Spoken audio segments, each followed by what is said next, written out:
Walang sino man sa mundo ang nakakabasa nito kahit AI. Sa loob ng isang vault sa Yale University, may libro na 600 taon na. Walang sino man, kahit ang pinakamagaling na cryptographer sa mundo at kahit ang pinaka-advanced na AI ngayon, hindi kayang basahin ito kahit isang pahina. Ito ang Voynich Manuscript. Noong 1912, isang antique book dealer na nagngangalang Wilfrid Voynich ang naghahalungkat sa isang lumang Jesuit college sa Italy at nakahanap siya ng isang libro na agad niyang naramdaman na may kakaiba sa librong ito. Ito ay may 240 pahina gawa sa balat ng hayop at pinatunayan base sa carbon dating na ginawa ito noong early 1400s. Kung iisipin mabuti, mas matanda pa ito sa unang nakaimprentang Biblia sa mundo. Pero ang kakaiba, buksan mo lang ang unang pahina at makikita mo agad. Ito ay sulat na walang kahulugan o katumbas sa kahit anong wika sa buong kasaysayan ng tao. Hindi pa nagtatapos doon kasi sa loob ng libro may mga drawing ng halaman pero walang isa man sa mga ito ang tumutugma sa kahit anong totoong species na nasa Earth. May mga star charts at zodiac diagrams na hindi rin tugma sa mga kilalang astronomical maps noong panahon na yon.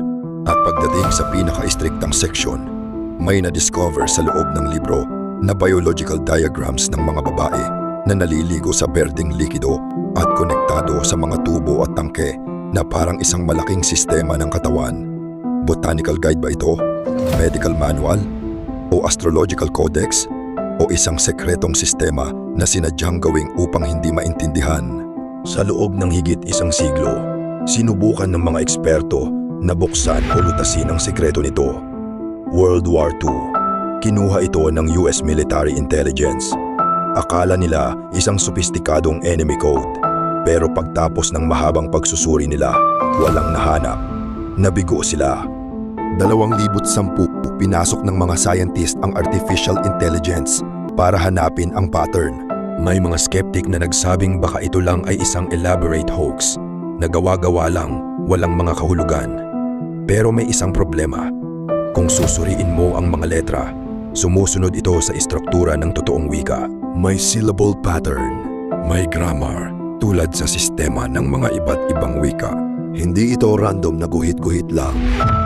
Ibig sabihin kung ito ay isa lamang panloloko, ito ang pinakasopistikadong panloloko sa kasaysayan ng sangkatauhan. Meron 3 theories na pinakamalapit sa katotohanan. Una, isang nawalang wika mula sa isang isolated na komunidad o civilization na namatay kasabay ng huling taong nagsasalita nito. Pangalawa, isang constructed language, ginawa lang ng may akda para sa kanyang sariling gamit. Parang personal na cipher na hindi sinadyang basahin ng iba. Pangatlo, at ito ang pinakanakakaagaw pansin, baka ito'y nagtatago ng sekretong alchemical o medical knowledge na itinago mula sa simbahan o autoridad noong medieval times. Dahil kung malalantad, ito'y maituturing na heretical at ang kaparusahan noon para sa heresy, kamatayan. Ngayon, ligtas itong nakaimbak sa Yale University. Sinusuri pa rin ng mga eksperto gamit ang pinakamodernong teknolohiya na meron tayo. Pero pagkatapos ng 600 taon, ang Voynich Manuscript ay nananatiling tahimik at hanggang ngayon walang sino man ang makapagpaliwanag sa mga pahina nito. At ang totoong sekreto nito, kung ano talaga ang nilalaman at kung sino talaga ang sumulat, maaaring hindi na ito malutas kailanman.